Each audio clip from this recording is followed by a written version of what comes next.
Hello, delegates. Welcome to the main stage of the Leaders Summit 2021. I am your moderator, your host for the next 3 hours. The last little bit of me, then I'm passing on to two other fantastic moderators who will be fresh and ready to take you through the entire digital program of 26 hours. I know, it's really impressive, isn't it? So if you cannot watch all 26 hours, what is wrong with you? No.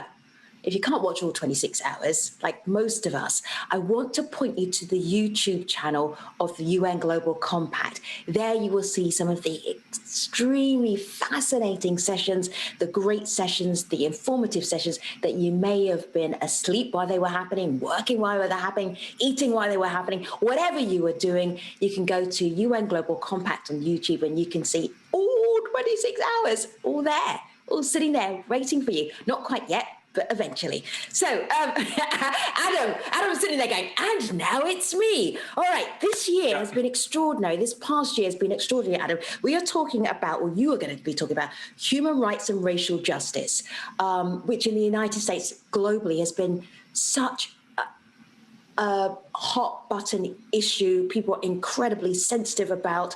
And we're talking about this in the context of American businesses and the UN Global Compact USA and what you have been doing.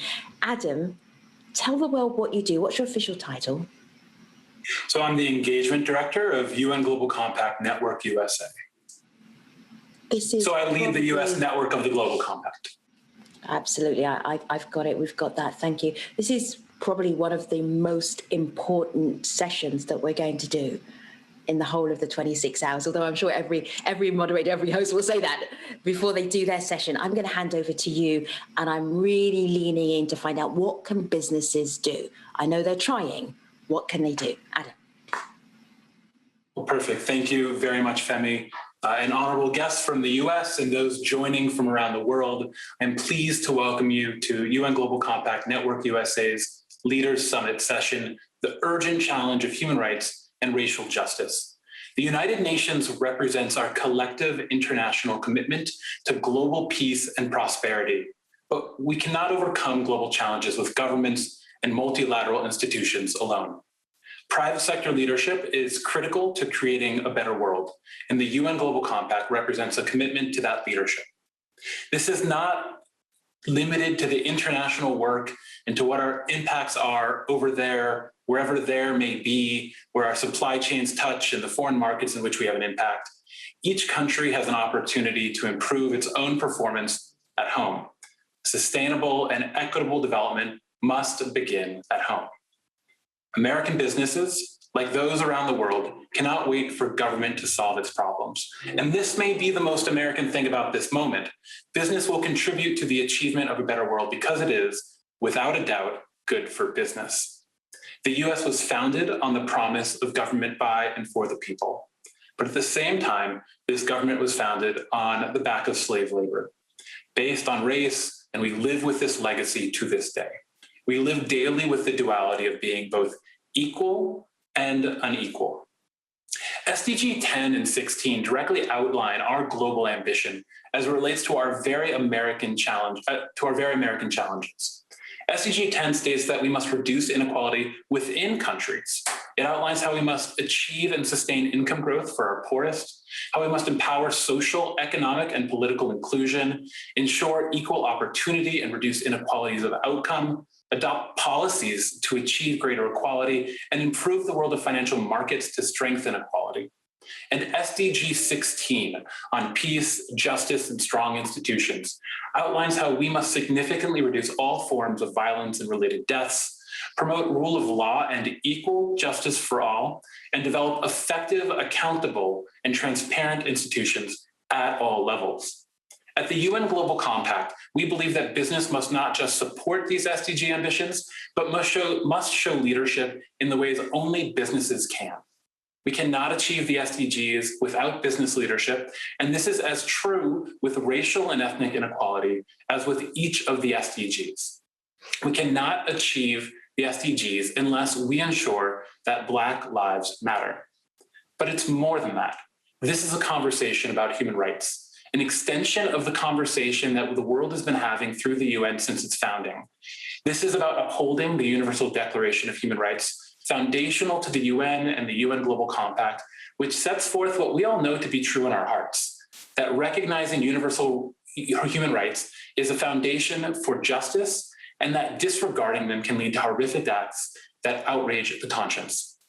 And this is an important time to be having this conversation. With June 19th, Juneteenth in just a few days, for those of you around the world not familiar with Juneteenth, it celebrates the day, June 19th, 1865, when the Emancipation Proclamation was read in Galveston, Texas, effectively ending slavery in that region and thus the whole of the US. The Emancipation Proclamation was delivered by President Lincoln 2.5 years earlier. I'll say that again. Slavery ended in the US years after the policy to end it went into effect. Juneteenth is an important reminder that meaningful statements and policies are not enough. It must also be operationalized, and that work takes time and ongoing effort. If you are committed to the SDGs and to universal human rights, you must also be committed to doing the hard and uncomfortable work that follows a commitment to make it real. For companies, each journey starts with a first step, with a commitment, with a policy. And whether you are far along in your journey or contemplating how to take that first step, we are united in our shared commitment to creating a better world. As the US private sector more meaningfully and more deeply invests in diversity, equity, and inclusion efforts, we challenge you to think more holistically about your impacts, about justice, and about the urgent challenge of human rights.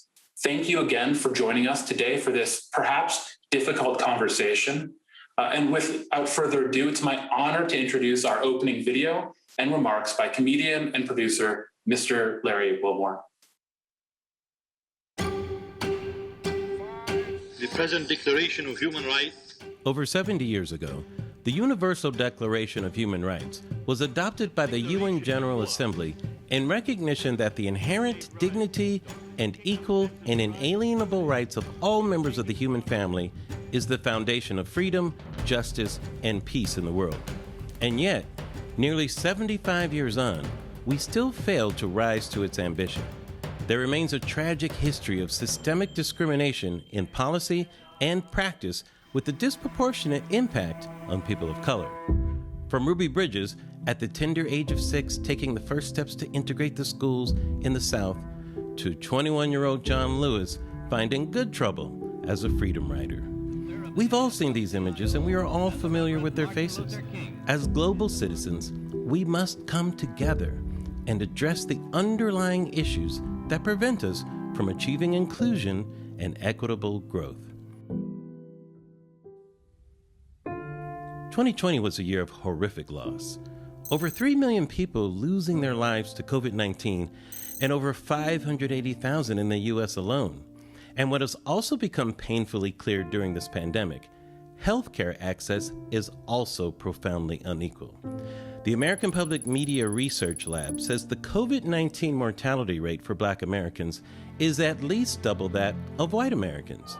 At the same time last year, Black Americans were waged in another battle, one that has been ongoing from the time we were brought to this country, a fight for our human rights and basic dignity.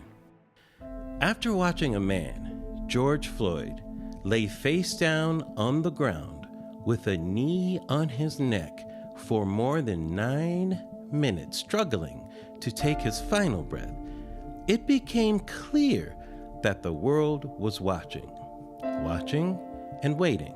Was this really America? People in more than 60 countries took to the streets in support of Black Lives Matter.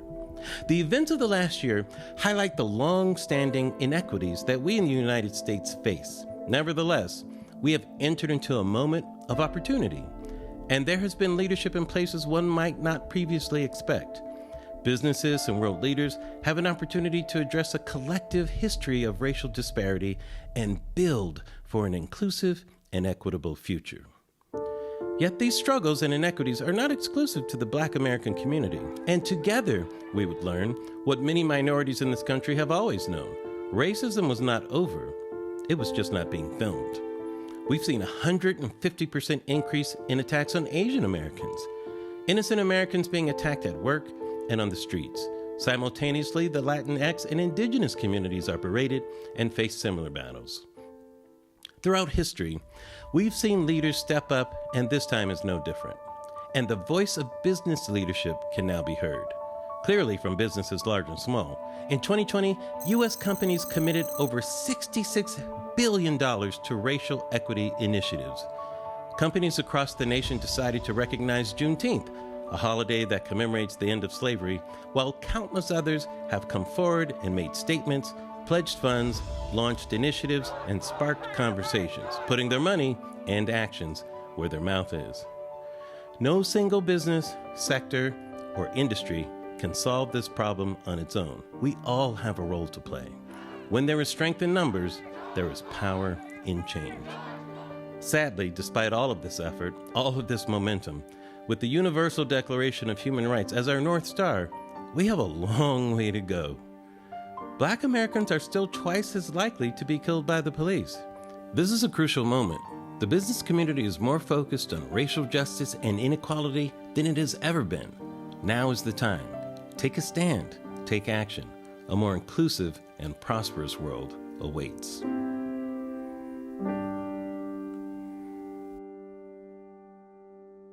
Boy, diversity has come a long way in Hollywood, and I should know because I've been there for most of the ride. When I first started in the business, it seemed like diversity was having kind of a boom. In Living Color was one of my first jobs. Arsenio was on the air. Hip hop was just coming into the culture. We had the so-called first black president was playing the saxophone. Not really, but so-called. And the industry was really making some moves. But then what was interesting, it started to quiet down. I started seeing fewer and fewer people of color who were in important roles in Hollywood. One of the things I noticed as a writer was that there was a lot of, I'll just say it, there was a lot of discrimination and prejudice against writers of color. And one of the ways that it manifested itself was a black writer couldn't write on a white show, but a white writer could write on a black show. I found this very wrong. And I took it upon myself, actually, to try to right this wrong. One of the things I tried to do was to make sure that we were judged on the same level as white writers, meaning that they couldn't just dismiss us as a coon show, dog and pony show or whatever. And excuse my language for that, but what I mean to say is I wanted us to be respected. I wanted us to be taken seriously like my peers were, because I was doing the same work as my peers and I felt I wasn't taken with the same amount of seriousness. I created a show called The Bernie Mac Show on television. It was very important for me to do. I actually won an Emmy, and we won a lot of awards for it. And winning those awards, to me, it was very important for the prestige element was very important for us to be taken seriously. At the same time, I took it upon myself and other peers like me to work behind the scenes. First with the Writers Guild of America. I joined the board of directors there, and trying to find ways to put it in people's faces, let's say. Sometimes you have to put the obvious reality of a bad situation right in the faces of people who are pretty much responsible for it. And we did that with the Writers Guild. And the people who were responsible for it, as far as I was concerned, weren't just the networks that were buying the shows, but also the showrunners who were actually hiring the writers. It's funny, when I was producing a show on television, the press would always ask me, Larry, how many black writers do you have? And I would say, stop it. Why are you asking me? Ask Frasier. Ask friends how many black writers they have. The answer is 0. I have more just being myself. Of course, I had a lot of black writers. Also, by hiring people in important positions. On my show 21 years ago, I hired black female directors in single camera shows. They never got opportunities like that, opportunities to prove themselves, opportunities to be good, be in the middle, or be in the bottom. It didn't matter. But it was important for me to give those opportunities. Also, press was a really good thing. There are many articles in the press that pop up now and then that kind of put it in the face of Hollywood too. And to Hollywood's credit, I think it's finally come around. The last big press thing we did was the Oscars So White. We were talking about the Oscars, but I don't want people to think that awards are the only indication of diversity. It really isn't. It's the work that goes in before that. And that work comes from the people who are making the decisions in the executive office, the people who are making the decisions on the shows, like myself, the people who are in the mid-levels and doing a lot of the work that kind of goes unheralded, and the people who are at the bottom. Many times they just focus on putting people of color, women, at the bottom rungs. But there are many people who qualify to go in those middle and top runs, and who should be running things. That's what I'm talking about. All those things contribute to, I think, the positive place we're in right now, and hopefully we keep going forward. So I'm very hopeful about it. And I'm actually very proud to have been a part of this journey of where we are right now. Thank you. Thank you so very much, Larry. Really appreciated those remarks. Without further ado, we'll move on to our next segment in this session. And I'd like to introduce our next moderator, Grady Crosby, Vice President of Public Affairs and Chief Diversity Officer, President of the Johnson Controls Foundation at Johnson Controls, and announced here first the incoming board chair of Global Compact Network USA. Grady, if you could take it from here. We want to welcome everyone here to this session with regard to racial equity and the SDGs. And I'm so pleased to have with us to talk about this particular subject, the president of Howard University, Dr. Wayne A.I. Frederick. Specifically, Dr. Frederick is going to give us a high-level overview of the Sustainable Development Solutions Network's new report, In the Red, the U.S. failure to deliver on a promise of racial equality. Many of you would already know Dr. Frederick, but for some, I would like to introduce Dr. Wayne A.I. Frederick, who's appointed the 17th president of Howard University in 2014, previously served as provost and chief academic officer. Most recently, the Howard University Board of Trustees selected Dr. Frederick to serve as the Distinguished Charles R. Drew Professor of Surgery. He is a distinguished scholar and administrator. Dr. Frederick has advanced Howard University's commitment to student opportunity, academic innovation, public service, and return fiscal stability. So without further ado, I present to you the president of Howard University, Dr. Wayne A.I. Frederick. Dr. Frederick. Thanks, Mr. Crosby. Good to be with you. I also want to thank the UN Global Compact for the opportunity to speak at the Leaders Summit today. I also want to encourage everyone to read the Sustainable Development Solutions Network's new report, as you said, In the Red, the U.S. failure to deliver on a promise of racial equity. The report is eye-opening, to say the least, and essential for our understanding of racial inequalities throughout our country. Now, we must underscore that the very existence of this report is one of the most dehumanizing injustices perpetrated in our country. Not only have minorities been victimized through racial discrimination, but they have also been saddled with the burden of proving that racial discrimination exists at all. And that's kind of like throwing salt in the wound. Somehow, the burden of proof has shifted from the perpetrators to the victims. And while that is indeed an injustice, it is also a reality that we must contend with. And this report does a tremendous job of revealing racial discrimination and identifying its sources. I mean, if you think of the fact that it took a camera on a phone last year to prove to the entire country that law enforcement may be interacting with citizens of color differently, just goes to show where the burden of proof has left us.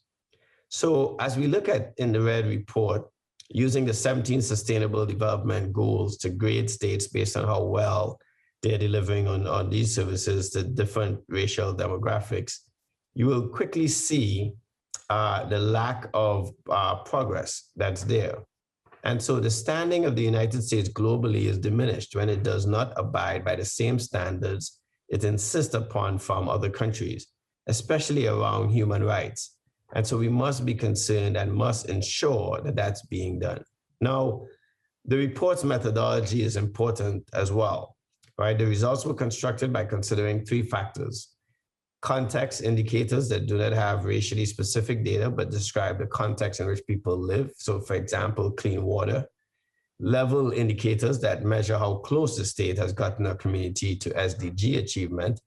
An example of that is the percent living in poverty in any particular community. And then the third is relative indicators that measure how unequally SDG achievement is measured.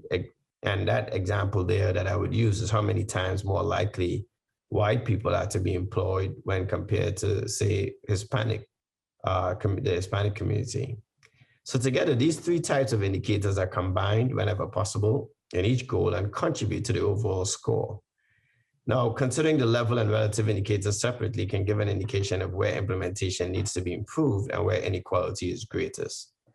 And as I said, the report is devastating and shocking, albeit unsurprising. According to the report, when all 50 states are measured against each of the 17 SDGs for all racial and ethnic groups, they each receive a failing grade, every single one of the 50 states. When the data is broken down, you can see a pattern of racial discrimination. White Americans continually receive better services compared to minority races and ethnicities.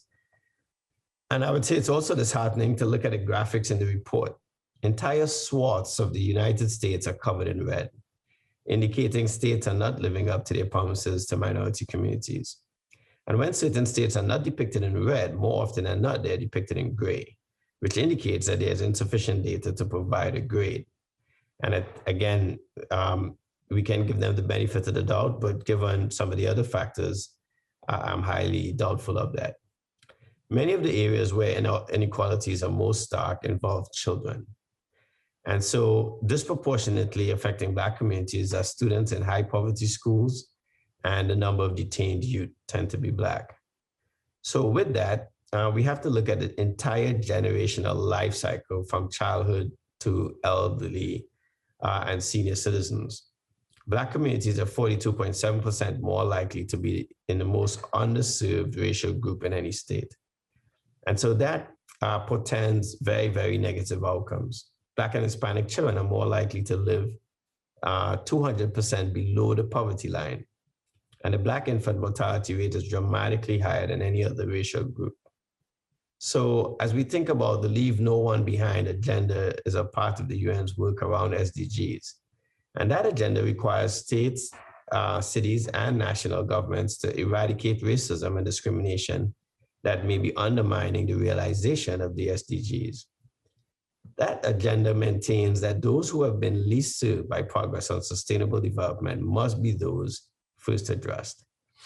So as I conclude, I think as a cancer surgeon and as a university president, I always insist on gathering as much information as possible in order to generate the best solutions.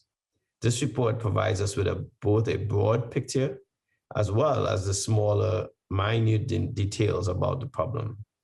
We understand that racial discrimination exists and how it is manifested.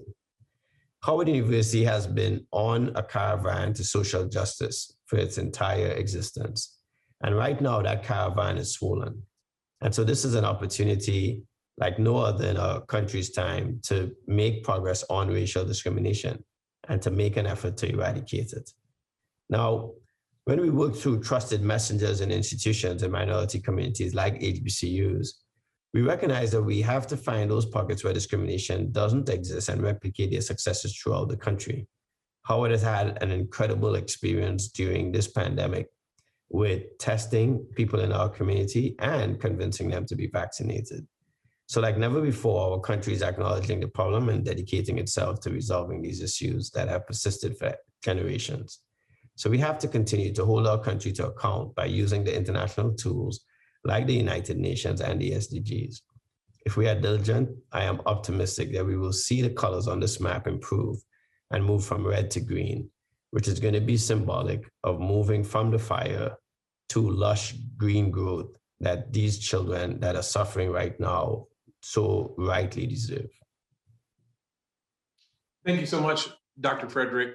I'm a product of Howard University, just like you are, and probably is why the desire swells up within me that this is a call to action. We need to do something. The report from SDSN is eye-opening and alarming, especially when you talk about the impact on children.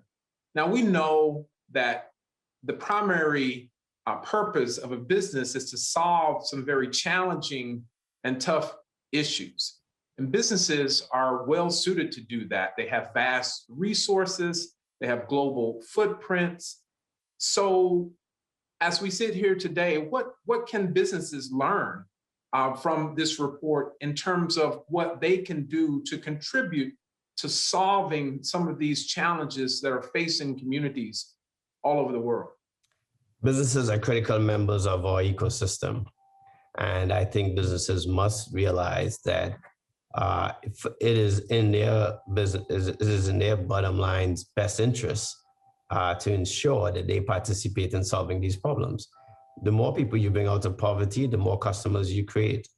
The more you bring people out of poverty, the more you create an opportunity for children to be educated, and you increase the standard of the workforce. So even if your interest is strictly about the bottom line and the profit margin, it doesn't get better without a diverse workforce that's healthy, well-educated, and can live outside of a sphere of racism. And I think it's critical that businesses partner to come up with solutions. The other thing I would say is that it's a moral imperative that they participate, because businesses are not just made up of products and bricks and mortar, they're made up of people.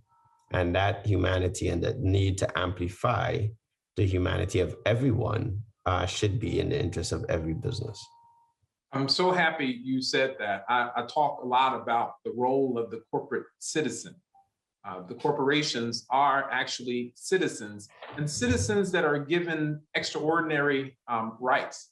I talk all the time about the fact that the corporate citizen lives in perpetuity, and the corporate citizen pays taxes at a different rate, and the corporate citizen can't even be hauled off to jail.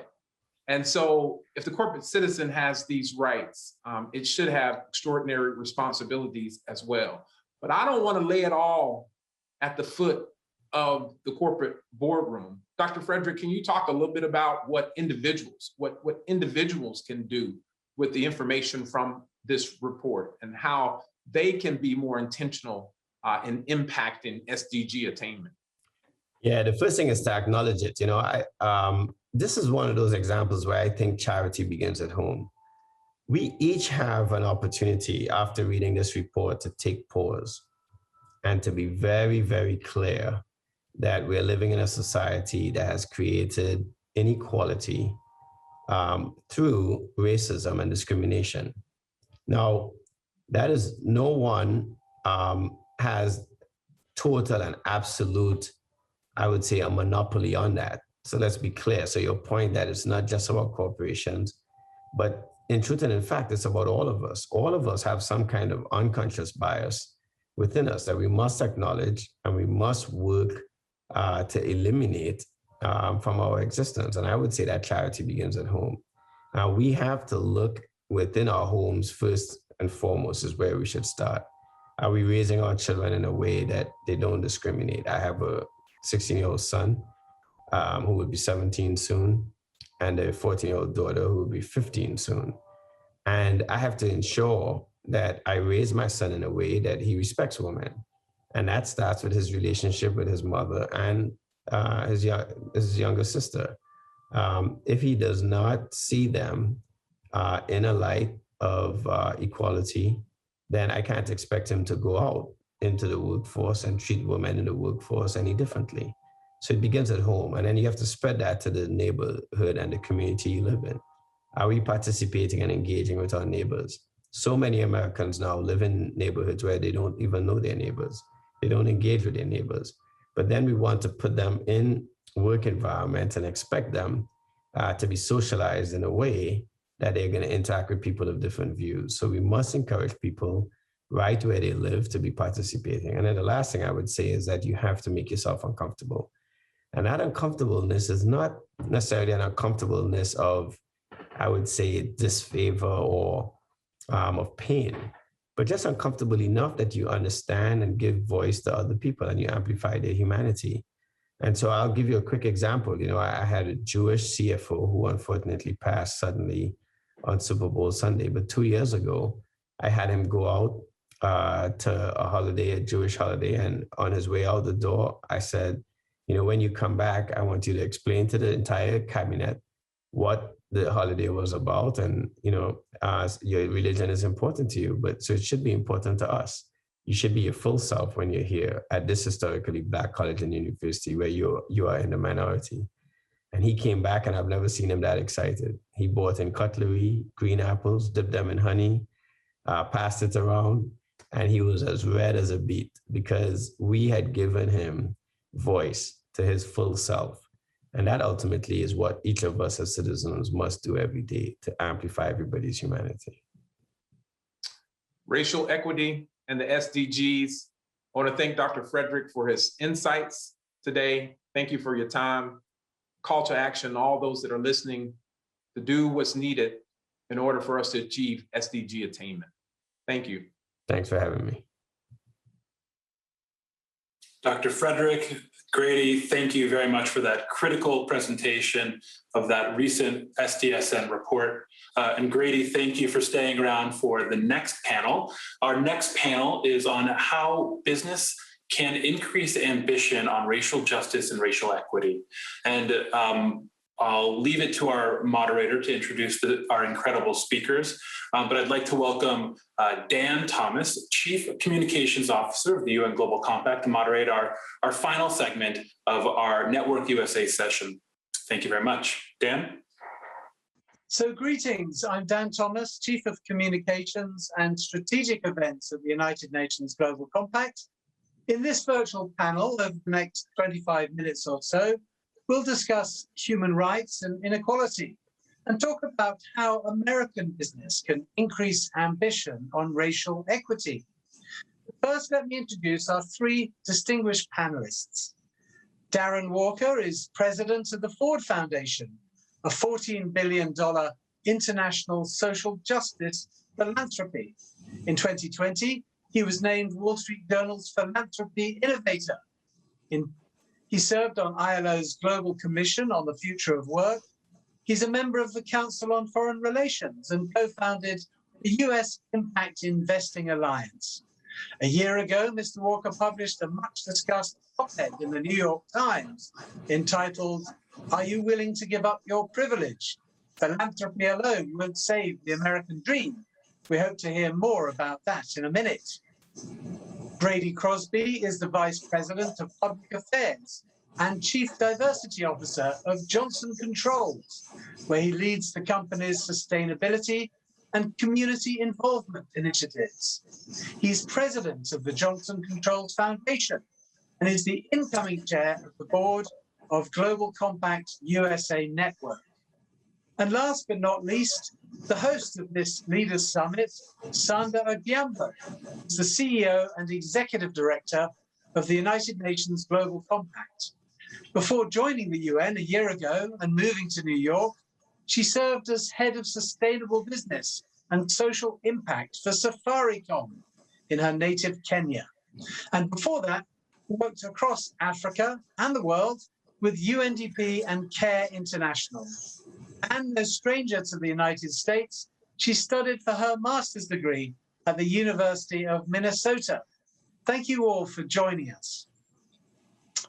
So if I may, I'd like to address the first question to Sanda. Sanda, how does racial equity fit into the Global Compact's human rights commitments? And what would you say is the role of business in every country in meeting these commitments? Great, thank you, Dan, and a really warm welcome to both Darren and Grady and the audience that's joining us here on this in this session. Look, Dan, you've positioned the question that in a way that really goes to the fundamental, which is racism really is an issue that has a fundamental impact on human rights. And we must view racism and racial equality issues through the lens of human rights. I think it is really important to start there. I want to reflect on, the US in May last year, and the UN Secretary General then really spoke about how racism is something where we must really raise our voices against these expressions, and we must take action to dismantle, racist structures and racist institutions.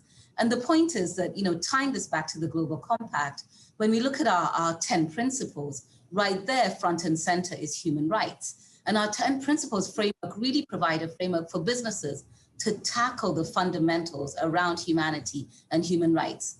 The human rights principle is rooted in the Universal Declaration on Human Rights, and we call on businesses to support and protect these rights and make sure that the private sector is not complicit in abuse of any size, of any shape and any form. So going right to your question, I mean, human rights are a fundamental to our existence, and addressing racism will require us to really fundamentally look at what human rights means and how we can address that as an expression of dismantling these age-old structures that have perpetuated racism. Thank you, Sanda. And Darren, the Ford Foundation, you've invested millions of dollars into racial justice initiatives. What do you usually look for in an organization? What impact have you affected? And what's your advice for business leaders looking to partner to affect change? Well, thank you, Dan, and it's such an honor to be here. I have such admiration for Sanda and Grady and you for what you all do, and this Global Compact is a critically important element as we think about a world that is just and fair and equitable. So this gathering, this discussion is very important to us at the Ford Foundation. And when you say, what is it business can do, we're talking about racism, as Sanda just did so eloquently, but we must also name the corollary, which is white supremacy. As difficult, uncomfortable, and unsettling as that is, we must name that because it remains imbued in many of our institutions and our cultural practices and in our politics, not only in the United States, but in many parts of the world. And businesses and business leaders need to acknowledge this reality. We began to see that last summer with the murder of George Floyd and the other African Americans, which mobilized people on every continent because racism and white supremacy is present on every continent. And the reality is that businesses can do a great deal to eradicate racism. Most of us spend most of our time working. And when you think about the work environment, the kind of environment that businesses create, the cultures that they build, sustain, the practices and norms and standards and expectations of behavior that are set by businesses, there are many things. And when we fund organizations at the Ford Foundation, we look at our funding through a racial justice lens. So certainly in the United States, because there is a robust community of organizations ranging from litigation organizations like the NAACP Legal Defense Fund to organizations addressing the racist criminal justice system that we have in the United States, to organizations working at the intersection of gender and race, disability and gender and race. So we fund organizations who are committed, and not only committed by performative acts, which we see a lot of, but committed by the compositions of their board, by what their staff look like, and who they're serving. Thank you. Grady, we've heard Mr. Walker talk about white supremacy. Is that something that you're able to discuss in your own organization? Do business leaders, that you're coming across in your work, are they able to really discuss that and face up to that scenario? Well, thanks, Dan, for that question. First of all, again, I have to acknowledge just the thankfulness for being invited to be a part of this discussion today, and acknowledge Darren and and Sanda, and how humble I am to just be a small part of this. So to your question, Dan, I would say at Johnson Controls, again, we're trying to create an atmosphere that is inclusive to all, that is attractive to all, so that we can get the best talent that may be situated anywhere in the world. And the only way we're able to do that is to address real issues, because whatever is going on the outside of our walls is actually going on in the inside as well. And so if we're not talking about it, if we're not addressing it, then we're doing a disservice to our commitment to creating this open, fair, inclusive environment where everyone has an opportunity to succeed. So we saw all that was transpiring in the summer of 2020, not only the impacts of COVID, but the impacts of the economic crisis that ensued, the health crisis, and that was just exacerbated by the health disparities that are in communities. And then, as Darren mentioned, the murder of George Floyd, which was just, another example of injustices that have been going on for some time. And so we had to acknowledge it, and you have to acknowledge the root causes of it. And our CEO, George Oliver, specifically came out with a statement about Johnson Controls' commitment to social justice and racial equity. And in that statement, he identified that Black Lives Matter. No skirting around the subject. Black Lives Matter. And until you acknowledge that, you'll never get to a premise where people talk about all lives matter. And so we at Johnson Controls found that our best and greatest gift that we could give to the communities that are around us is actually our people. Sure, we can try to stroke a check from the foundation for all sorts of amounts to support organizations that are squarely in the fight for social and racial justice. And we certainly do that because they are the subject matter experts and we lean on that expertise. But also we're trying to line it up with our business mission. And our mission is about creating safe, smart, and sustainable communities. And in doing that, we want our people involved. So they can't be blindsided when they go in the community and issues about white supremacy and racism and social injustice come up. They need to know what our position is. They need to know specifically how Johnson Controls takes its responsibility of being a corporate citizen, and from there begin to engage in activities that will help to build and heal communities that our people live and work in. Thank you, Grady. And you both mentioned the murder of George Floyd, which, as we know, didn't just kick off an extraordinary protest around this country in the United States, but really around the world. Sanda, may I ask you? I mean, how does the global agenda for equity and racial justice, compare to be applicable to the global North and the United States in particular? What's the UN Global Compact's experience? Thanks, Dan, and that's a great question. Let me pick up from what Darren said earlier. I mean, the truth is that racism it's a global phenomenon and it exists, and underlying that is also the entire concept of supremacy. And I think that if you do want to look at racism as a whole, and I agree there's nuances that may differ based on continent to continent and region, but in many ways, I think the US represents a fair microcosm of what is happening globally. And whether you're looking at racial justice through a global lens or through the US lens, I think the roots of the problem and the challenges around supremacy, as has been well articulated, remain the same. Racism and what we're dealing with is really the consequences of age-old arbitrary hierarchies that were created centuries ago that positioned certain groups of people as superior to others. And those power structures, quite frankly, I feel have remained in the most part static across the world. And I think we continue to perpetuate them in many ways. We've spoken a lot about the US and the happenings of over the last year. And, it certainly is unfortunate that it took all of these unfortunate murders to bring this issue again to the fore and rise it to the level of a global discussion. But the truth is, Dan and colleagues here, we see this in many countries in many different ways.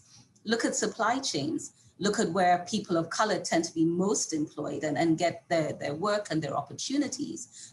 It's in places where work is hard. There's subpar wages. There's not much respect and promotion for rights. And, we see this, playing out in low wage jobs, low skill jobs, poor opportunities for recognition, minimal social safety nets, and a wide range of issues that I think continue to, even from an economic lens, let alone, before I go into a social or environmental or a governance and justice lens, continue to place people of color essentially at the bottom of the pyramid or at the foundation level. So I think, the agenda for racial justice is relevant no matter where you are in the world. And it really will require us to take a very hard look at dismantling, as I said, these age-old structures that have allowed these inequities to continue. A couple of things that we do need to really take a good look at is, self-interest and, the desire to continue, should I say, keeping the peace, as opposed to really looking and dissecting what justice and equality means in today's world.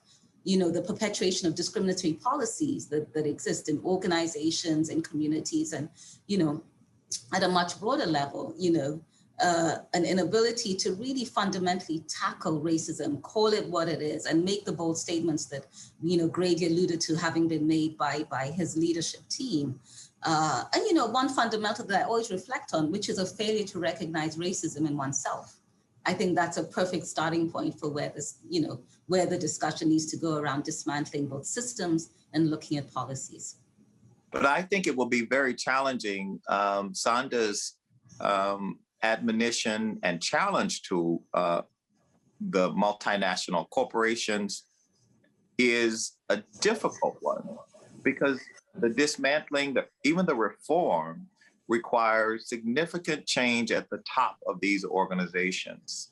And that is why it has been so static. Why, while there may have been political reform, there may have been independence from colonial structures, the structures of hierarchies and power have really been quite static. And they have been static because they have reinforced the privilege of the already privileged. And so the challenge here that Sanda puts is that to reform will require change of behavior by incumbents and elites.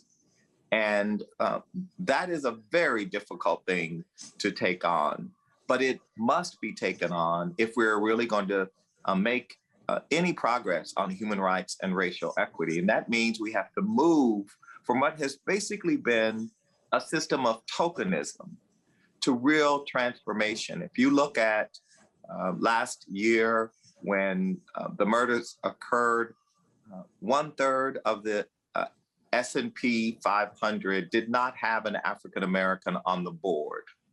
The numbers that did not have African-Americans in the C-suite or on the operating committee of the company were literally in the hundreds.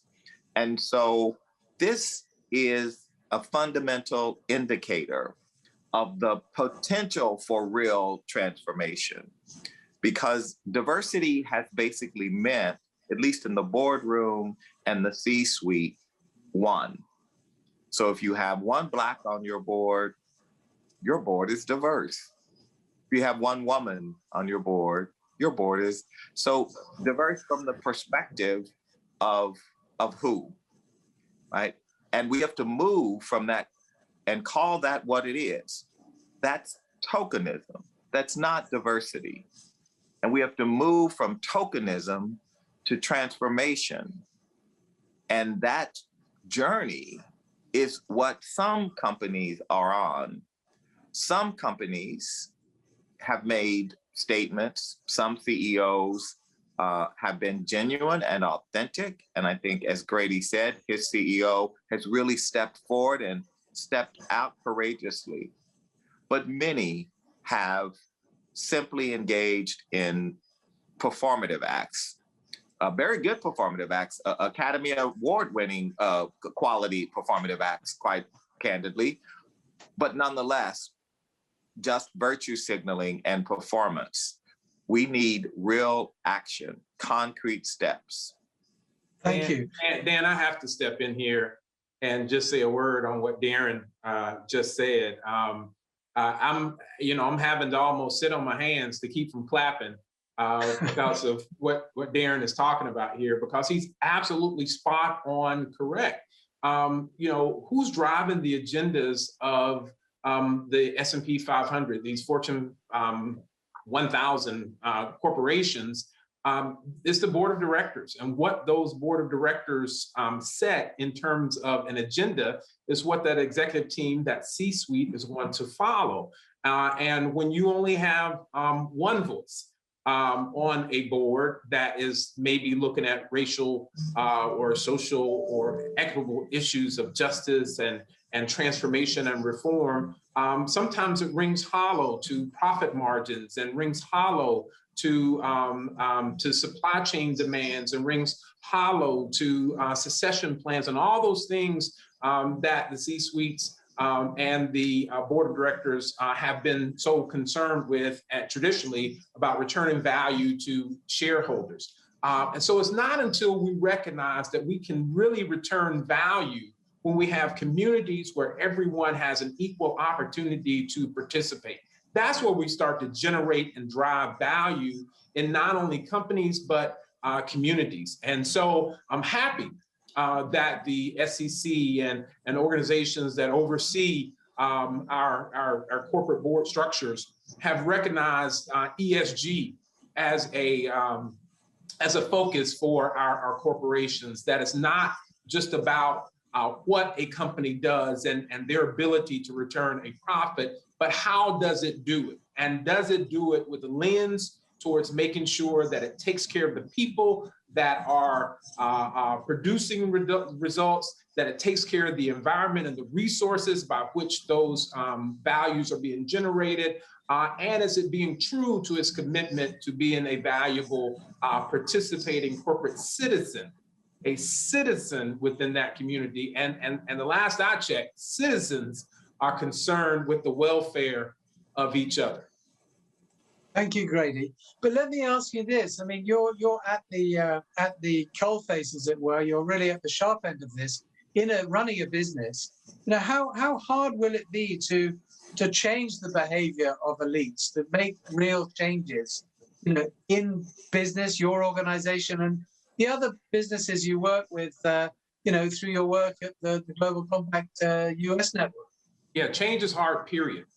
Change is hard, period. And so change where there is some type of benefit someone is getting from a system makes it even tougher because these systems exist because they have benefits to those that have been reaping those benefits for so long.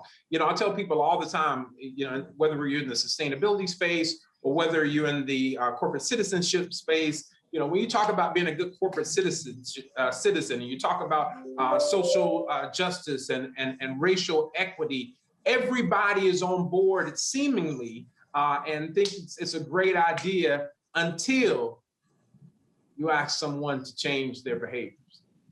That's where the rubber hits the road. So no, this is going to be a difficult lift, Dan, but it's going to take a cadence of continual moving forward with the initiatives and partnering again with NGOs and nonprofits that have the subject matter expertise and have the networks within communities to impact change. This is a journey. It's definitely not a sprint. But again, I'll say this. All of the focus that's in this area right now from an ESG perspective is unprecedented. And some people would say that, this is a once in a lifetime opportunity for corporations to really advance their corporate social responsibility proposition.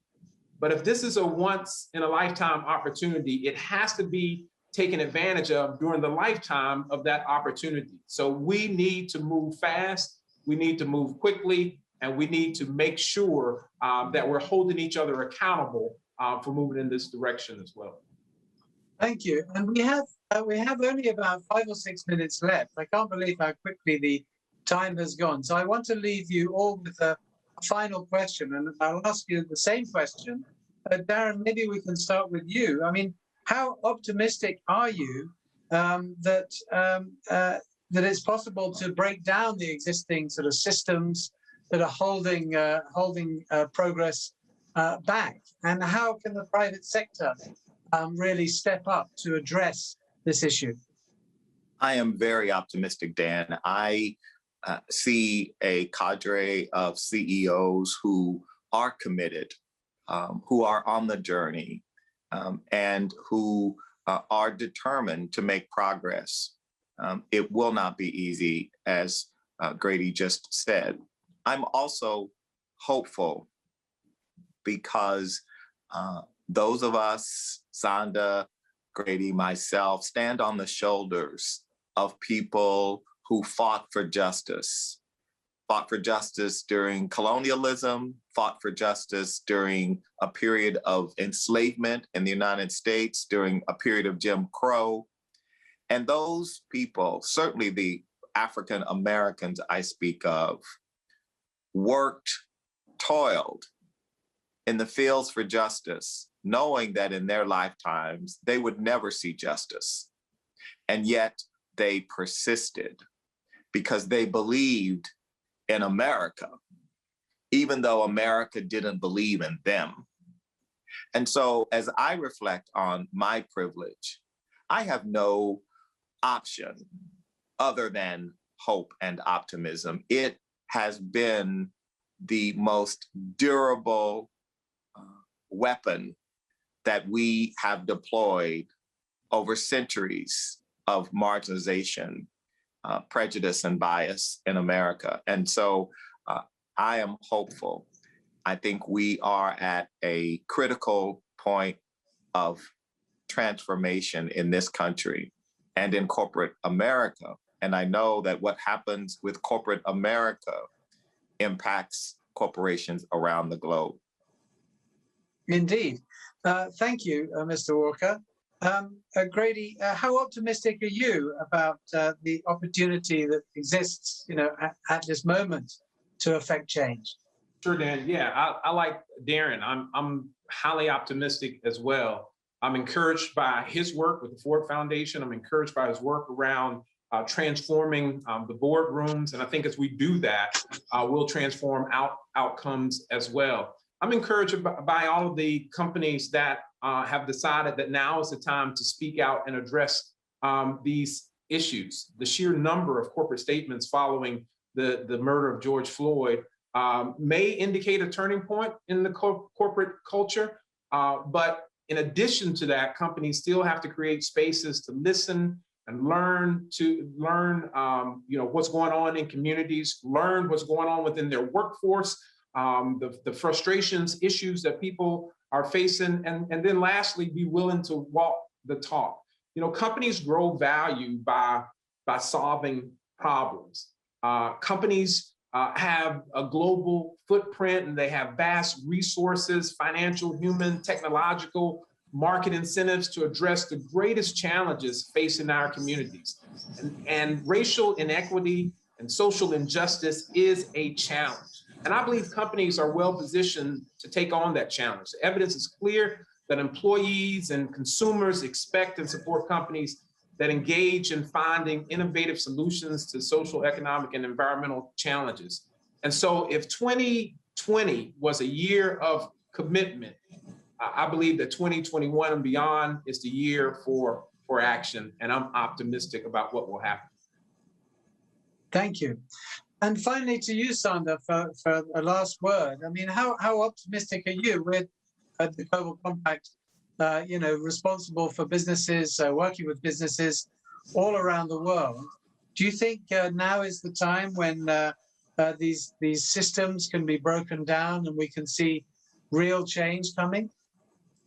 Thank you, Dan. And I really just want to echo the optimism that both Darren and Grady have talked about. And I'm optimistic for a number of reasons. I think we're at a very unique point in time when we can have this discussion, not only amongst ourselves in the US, but a discussion that is happening globally. I think that there's so much momentum that has built up and so much awareness that we must capitalize on it. But I have to say I'm optimistic, but I'm acutely aware that there's an extremely hard and challenging piece of work that lies ahead of us. We talked about this earlier, dismantling and challenging structures is not easy. But what keeps me hopeful is the fact that, first of all, as I said, we are now in an age of a global discussion. Secondly, and if I reflect on the work within the Global Compact and our business membership, you know, a vast number of companies are now taking the moment to stop and pause and have these difficult discussions internally and really look at what does their business stand for, what are their values, and how do they go beyond tokenism to truly addressing racial justice in a proper way. As has been said, it's not simply about writing a check. It's not simply about doing a short-term action. Companies are fundamentally looking at what they need to shift internally.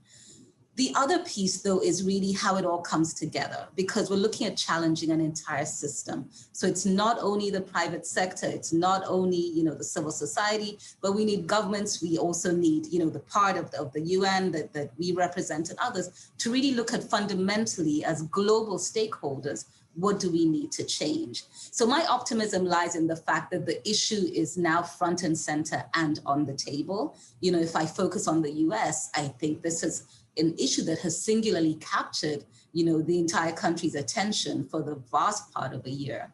And I think it behooves us as leaders to keep that momentum going and really translate this conversation into firm actions for the future. Thank you very much. We're out of time. Sanda, Ojiambo, the CEO and Executive Director of the UN Global Compact. Grady Crosby, the Vice President of Public Affairs and Chief Diversity Officer at Johnson Controls, also the President of Johnson Controls Foundation, and the incoming board chair of the UN Global Compact Network USA, and Darren Walker, the President of the Ford Foundation. Thank you all so much for sharing your perspectives with us today. Thank you. Thank you. Thanks for having me.